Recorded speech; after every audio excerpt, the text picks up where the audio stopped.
भगवान विष्णु का स्वप्न की कथा। एक बार भगवान नारायण वैकुंठलोक में सोए हुए थे। उन्होंने स्वप्न में देखा कि करोड़ों चंद्रमाओं की कांति वाले, त्रिशूल डमरूधारी, स्वर्णाभरण भूषित, सुरेंद्र वंदित, सिद्धि सेवित त्रिलोचन भगवान शिव प्रेम और आनंदातिरेक से उन्मत्त होकर उनके सामने नृत्य कर रहे हैं। उन्हें देखकर भगवान विष्णु हर्ष से गदगद हो उठे और अचानक उठकर बैठ गए। कुछ देर तक ध्यानस्थ बैठे रहे। उन्हें इस प्रकार बैठे देखकर श्रीलक्ष्मी जी पूछने लगी, बैकवर्ड भगवान, आपके इस प्रकार अचानक निद्रा से उठकर बैठने का क्या कारण है?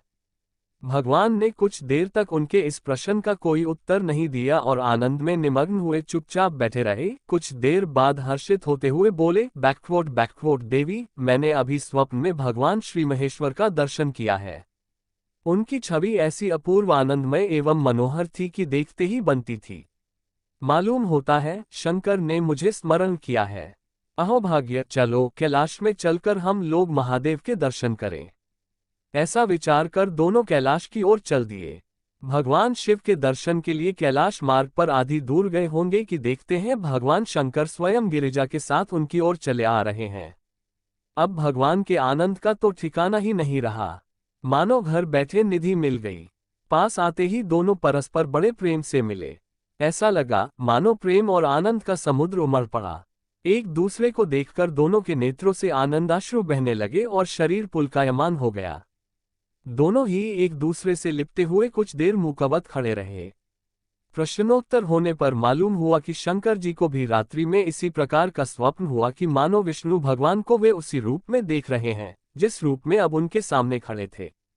दोनों के स्वप्न के वृतांत से अवगत होने के बाद दोनों एक दूसरे को अपने निवास ले जाने का आग्रह करने लगे। नारायण ने कहा कि वैकुंठ चलो और भोलेनाथ कहने लगे कि कैलाश की ओर प्रस्थान किया जाए। दोनों के आग्रह में इतना अलौकिक प्रेम था कि यह निर्णय करना कठिन हो गया कि कहाँ चला जाए। इतने में ही क्या देखते हैं कि वीणा बजाते, हरिगुण गाते नारद जी कहीं से आ निकले। बस फिर क्या था, लगे दोनों उनसे निर्णय कराने की कहाँ चला जाए। बेचारे नारद जी तो स्वयं परेशान थे उस अलौकिक मिलन को देखकर।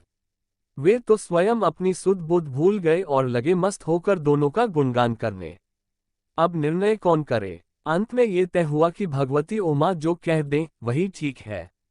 भगवती उमा पहले तो कुछ देर चुप रहीं। अंत में वे दोनों की ओर मुख करते हुए बोली, बैकवर्ड हे नाथ, हे नारायण, आप लोगों के निश्चल, अनन्य एवं अलौकिक प्रेम को देखकर तो यही समझ में आता है कि आपके निवास अलग अलग नहीं हैं। जो कैलाश है वही वैकुंठ है और जो वैकुंठ है वही कैलाश है, केवल नाम में ही भेद है। यही नहीं, मुझे तो ऐसा प्रतीत होता है कि आपकी आत्मा भी एक ही है, केवल शरीर देखने में दो हैं। और मुझे तो स्पष्ट लग रहा है कि आपकी भार्याएं भी एक ही हैं। जो मैं हूं वही लक्ष्मी है और जो लक्ष्मी है वही मैं हूं। केवल इतना ही नहीं, मेरी तो अब ये दृढ़ धारणा हो गई है कि आप लोगों में से एक के प्रति जो द्वेष करता है वह मानो दूसरे के प्रति ही करता है। एक की जो पूजा करता है वह मानो दूसरे की भी पूजा करता है। मैं तो तय समझती हूँ कि आप दोनों में जो भेद मानता है उसका चिरकाल तक घोर पतन होता है।